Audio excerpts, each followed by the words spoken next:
On the 3rd of February, I stopped identifying with the life I was leading and the person I had become.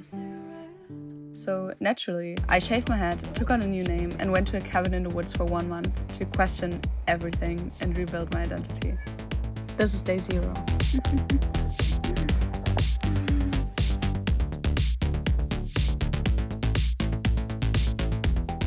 I just arrived in my cabin and there's a fucking cat. And there's a hammock. I should have set these two in a different order. I feel like the cat is way more exciting than the hammock, even though the hammock is pretty exciting. And now it lies down. Can life get any better? This is all I want for now. So yeah, I arrived at my cabin today. It was a wonderful trip. I took the bus. I was considering flying and compensating the CO2. Yeah, so like I was a bit torn because the flight was like 2 hours and the bus was like 23 hours. So I'm learning how to make better decisions, and one way to make better decisions is to think about which of your values are being honored each decision. And when I did this for myself with the flight versus bus, I realized that the only thing that the flight does is saving me time, but then it doesn't really save me time. And I think that's something that I'm thinking about at the moment, the topic of efficiency, because I feel like efficiency is not the same thing as effectiveness, and that is a really important thing to understand, because you can do the wrong thing in a very efficient way. That is what effectiveness is about, right? Doing the right thing. And I think for a longer time now, I was all about efficiency, and I didn't really understand for a lot of things when they weren't done in an efficient way, and I would always search for ways to do things in a more efficient way. And I think this optimizing part of my brain, that is really good, but I think I was optimizing for the wrong things, because I didn't have my values straight and I didn't have good models on how I want to live my life for a while. For example, when I would be cooking, I always would want to do it in the most efficient way, and I didn't really understand why people would do it differently so much, because like, why would you take more time than necessary for something? And I felt like in my model I still had like a good time or whatever, like it still tasted nice and everything, but the thing is I was honoring the wrong values in doing it this way. Because yes, cooking is about making food, but it can also be kind of meditative. It can be a space for you to process things. It can be just an enjoyable activity.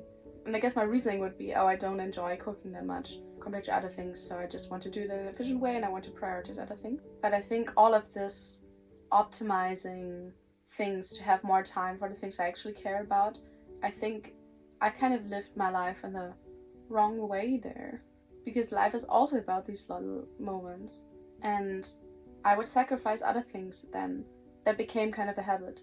Like, I did not explore a lot, and that showed also in different ways in my life, because I was always focused on efficiency, and this efficiency was connected to this, I don't feel like I have time, I always need to run. That was one way in which I lived wrong, and I don't really know yet where I'm going with this, but it is something that came up today. I forgot my thread. Oh, the traveling. Yeah, the traveling was awesome. I love traveling. And by that I specifically mean the time that I spent on the bus, on the transportation, and the moments in between when I like go to a cafe or something, or I ask somebody for directions. And I spent my time with two things mainly. I cut a video, and that was pretty awesome, because when traveling, I'm oftentimes really, really productive because there's no internet and less distractions, and I feel like I'm moving also. But also, I don't feel like I need to be productive, and that allows me to just, without force, have fun while doing things that are, in the end, productive. So I just cut a video for the whole time, and it was just a fun, creative project that I didn't do to post it online or something, and it was amazing. I just wanted to work on it the whole time, even when I had internet in between and like had the chance to like scroll or whatever. I didn't. I just wanted to work on shit. I think creative projects are such an awesome way to get to know yourself, because if you don't have clear directions, and you oftentimes don't, like oftentimes a big part of it is not something that you plan all like rationally before. It is something where you don't know where you will end up with. There's an element of like I don't know yet how I'm gonna get there, but I know that my brain will produce solutions.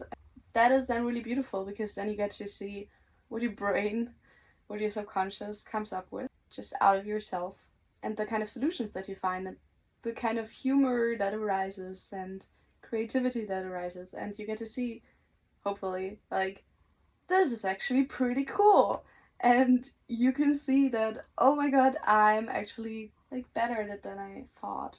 And the other awesome thing that happened was when I was sleeping, and I was so happy the whole time. I was just like, oh, it was awesome. I got something good to eat.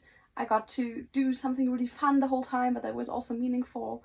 And then the sleep was just like so nice. For some reason, I sleep kind of well on buses.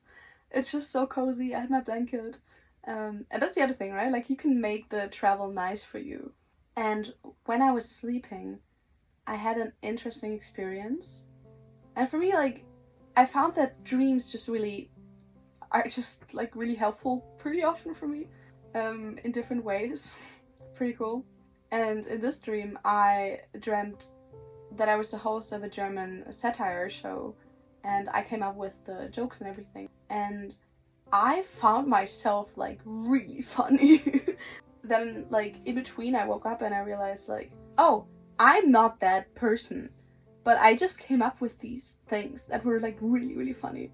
And I mean, of course, it is kind of a question whether if I would have been fully awake, whether I would have found that funny, but it might have been much more funny than I would normally be on average, and was just really a reminder how a large part of our identity is the model that we have of ourselves, like the person that we simulate in our brain. If we simulate another person, which we are naturally, I think, kind of good at, then we can be a different person. Which is kind of what you do when you're acting, when you're role-playing, right? And I found this time and time again that there were these moments when I was doing something kind of out of the ordinary a little bit, and all of a sudden I was like so much funnier, more charismatic, creative, performing, just like it felt like I wasn't my normal self. And I had this time and time again, this experience, and that really just showed me that I can be so many different people. I can be so different from who I am right now. And that felt really, really exciting, and I just really want to access that. And part of your identity, because that's like my big topic at the moment, right? Part of your identity is who do you think like you are as a person specifically. But the other part is also how you think the world works. So if you think that generally people can't really change, then guess what? That includes you. And if you think people are generally pretty restricted, like whatever, like all these things also apply to you, right? Like, what do you think about the world? It's also how you see yourself. And so these two things are really connected. And so when thinking about identity, I think it's also important to think about your models that you have of the world. I'm so fucking, like, I'm in heaven right now. I'm sitting here, it is slowly getting dark. The trees are in my face. Like, I'm just watching the trees as the light disappears. Did you guys know, random fun fact, that when there's less light, things actually become black and white for our eyes, for our vision? I did not know this before. I kind of always assumed that things just become a darker shade of the color. Our eyes literally don't process the color anymore at a certain light level. And so you literally only see black and white. I found that pretty fascinating. And do you know why? Because we have two times. So, yeah, I arrived here and just like right off the bat, it's fucking amazing. Like, there's snow like this deep, and it's just forest, and then I met this amazing cat that is just so friendly, and we immediately became, and she's the cat in the world, because she looks like a wildcat, and she kind of is a wildcat. And that's really inspiring. Like, all I want to be in life is how this little creature here. The place is just perfect. Actually, another interesting thing, talking about how to make good decisions, because then I had very specific things of how I wanted the place to be that I wanted to go to. And so I found 2 places that fulfilled the criteria. And the one place was like a yoga retreat, kind of really beautiful, like right next to a forest, but also right next to the sea. Like vegetarian food, beautiful garden, and like a meditation room and whatnot. And you could live in your own little hut. So it sounded really awesome. And you would even get like free like vegetarian breakfast and whatnot. And then there was this place here. And at first I kind of was like, yeah, I'm gonna take the other one. It just like feels right. And right now, one thing that I pledged to myself when I took on the new name was to only go with things that feel authentic to me, and to really follow my gut. And I was like about to book the one thing, but then I thought, wait, is this actually my gut decision? Because obviously gut, like following your gut is not perfect 100% of the time, right? Like our intuition is only as good as the rules it kind of follows, like the information it works with, and so on. And sometimes it can be really clouded, right? So like when you're sitting at home and you try to think about, should I go out now to this like really fun things with my friends, but you're kind of like, you're like comfortable at home, and you don't want to go. That is probably not your like intuition. Another situation I had this with was when I was traveling and I had the opportunity to climb up a volcano the next day, like with the sunrise. And then I was like, oh, should I go? And then I was like, okay, let's follow my intuition. And I did not go. And I regret it because afterwards I realized this was not intuition. This was just my body wanting to save energy or something. But here's the thought that I recently had. Even though your intuition isn't right 100% of the time, and you also need to train it, and kind of know when to trust your intuition and when not to, like figure out some patterns. Even though you have these 2 caveats, there's also a risk involved in not following your intuition and making your decisions based mostly on the rational thing. Like, there's also risk in deciding against your gut. And I think it's probable that in a lot of the cases, if you tend to like always follow your gut, for example, even including all of these comfort decisions, depending on the person, you might end up with better decisions overall. So anyway, when I was right about to book the accommodation, I thought, wait, this thing is like double the price of the other thing. And right now I'm like conscious about money. So is this a factor in my gut feeling? And then I tried to imagine that both of them were the same price. What would I choose then? And turns out my gut feeling immediately shifted, and then I wanted to choose this one. And I was like, holy shit. So I think that's another lesson of how to make good decisions. Try to take away or add some variables if you're unsure. So anyway, I arrived here. Everything looks so fucking cool. The guy who owns this place is like really alternative. And this was one criteria in why I chose this place over the other place, was because I felt like, well, this kind of looks pretty close to my utopia. So when thinking about like my life and what I want, I think it actually makes a lot of sense to be in a place that feels like something I want. It's really fucking beautiful, and I feel like, oh my god, I'm so much in the right place here. When I went into the communal kitchen, the guy was there with his parents and like friends of his, and they were also really cool people, and they offered me some cake, and then we had cake and talked about how to live life, and it was nice. And they invited me to a bunch of stuff, a bunch of like, you know, like an open mic kind of night and a jam session, and it's just so cool. And then I went into my little hut here. I unpacked. It was kind of challenging because there's not a lot of space, but I just got creative.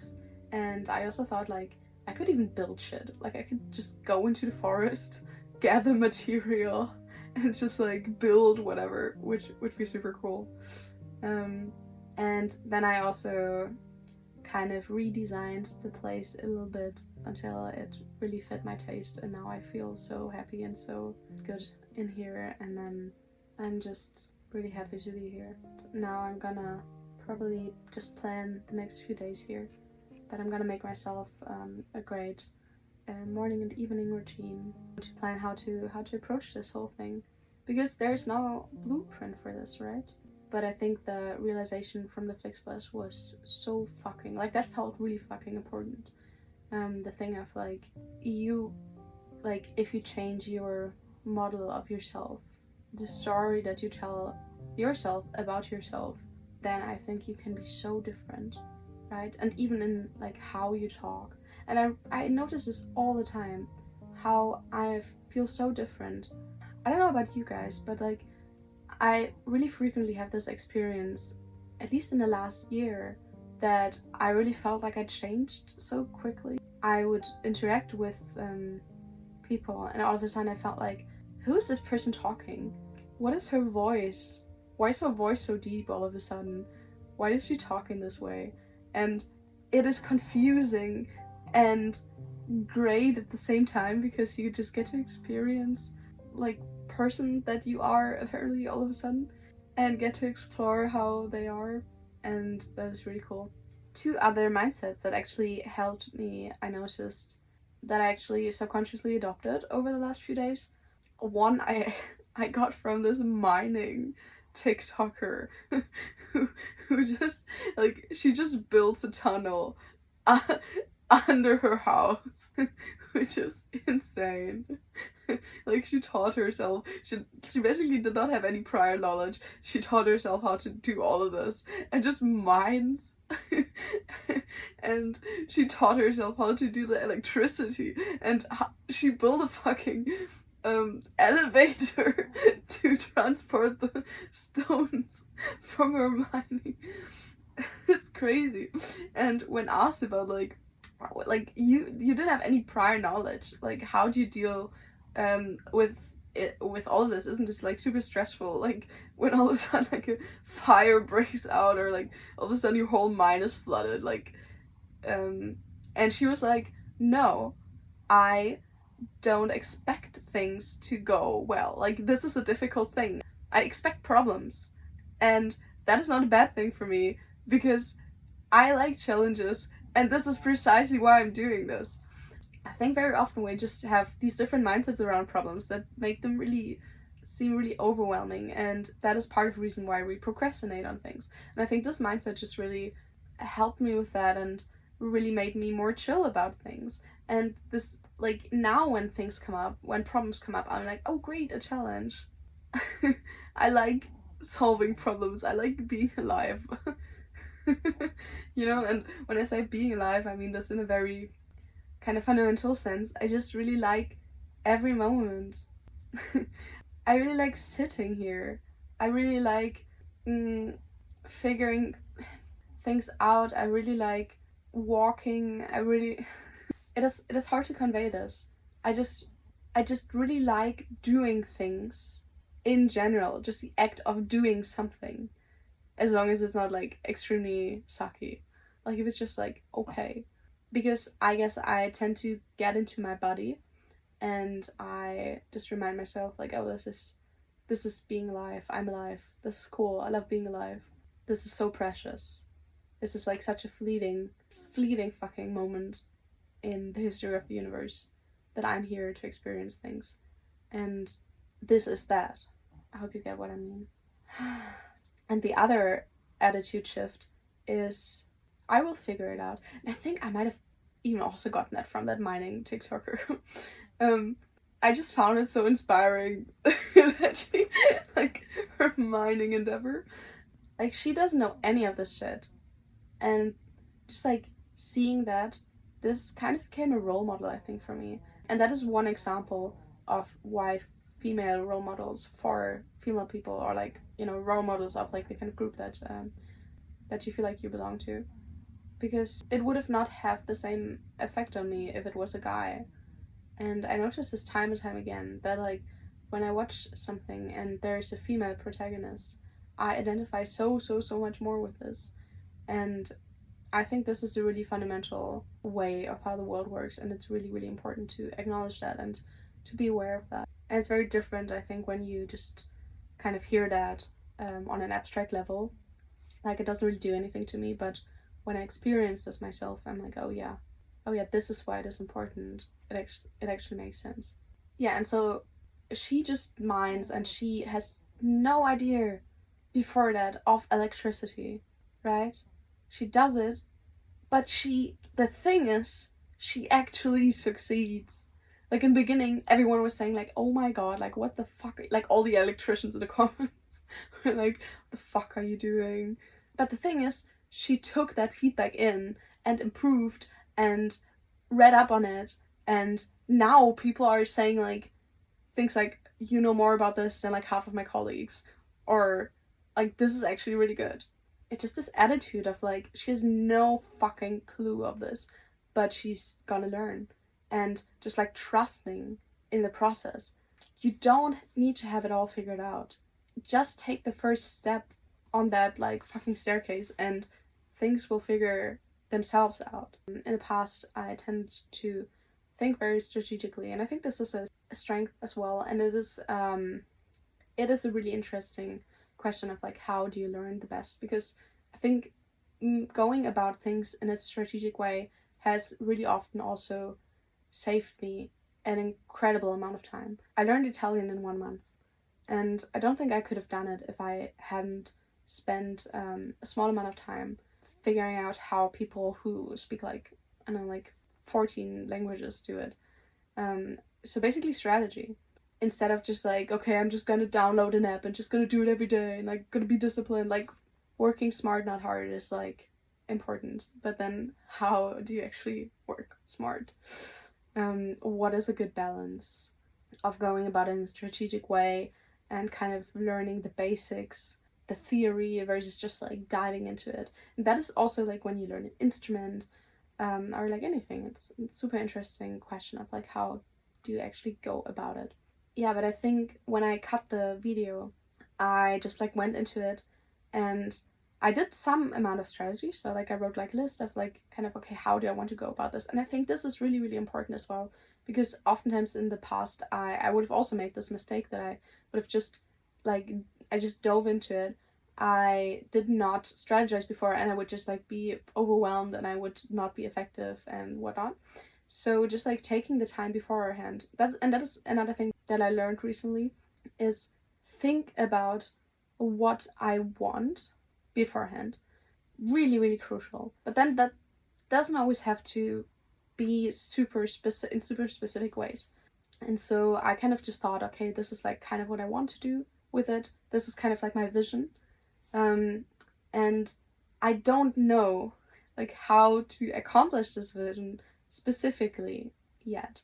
Like, I don't know what to put where in the video and everything. And I think this is one thing that has made me procrastinate again in the past, because it felt so effortful and overwhelming.